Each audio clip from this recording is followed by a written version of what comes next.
Hey everybody, I am so excited that y'all are joining me to make some clay pieces today.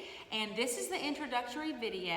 I just basically wanted to have a quick little video to show you how to get your space ready and the things that you'll need to get started on making these pieces. First of all, let me say this. If you go on YouTube or on the internet, there are thousands of pottery videos out there.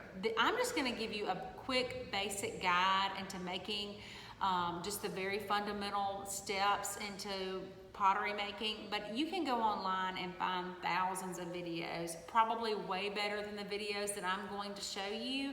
So please feel free to watch any video and make anything with your clay that you want. You don't have to make exactly what I'm making, but I did want to give you a guide. For those of you who have purchased a ball of clay, I wanted to give you a guide on some different things that you can make, but you can make anything you want. If you want to roll this out and make Christmas ornaments, that's fine. If you want to sculpt something, that's fine. Even if you wanted to do a handprint of one of your kids with your piece, that's fine. You can do whatever you want with your ball of clay, but I just wanted to tell you that there are thousands of videos out there. If your child is confused by what I'm teaching or you're confused, please feel free to go online and watch people who are way smarter and way more experienced than me. That's how I learned to make pottery. Of course I took lots of classes, but when I wanted to know something specific, I watched YouTube tutorials, and that's how I've learned probably the majority that I've learned in the past year or so in making pottery for a business has been watching YouTube tutorials. So please feel free to watch those. Now, let's talk about what we need for our space to set up to get ready to make these pieces.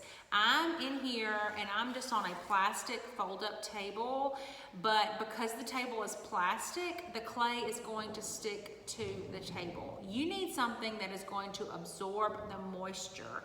I have got a piece of butcher paper that I've taped down with masking tape. This is a great surface to use because if I put this down on this paper, when I pick it up, it's not going to stick. If your child or you are working on a granite countertop, then it's going to stick on your granite countertop. You need to prep your surface with something that's going to absorb the moisture.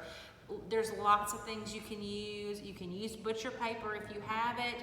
If you don't, you could use newspaper. You could use regular printer paper and tape it down.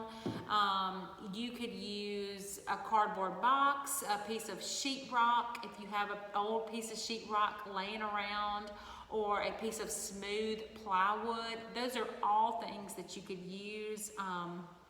If you use a piece of paper, it's probably best to tape it down just so it's not going to be moving. You wouldn't want to use the clear tape because your clay is going to stick to the clear tape if it sticks on it. So if you do use clear tape, make sure you're taping around your surface and not this way. If you've got masking tape though, this will not stick to masking tape.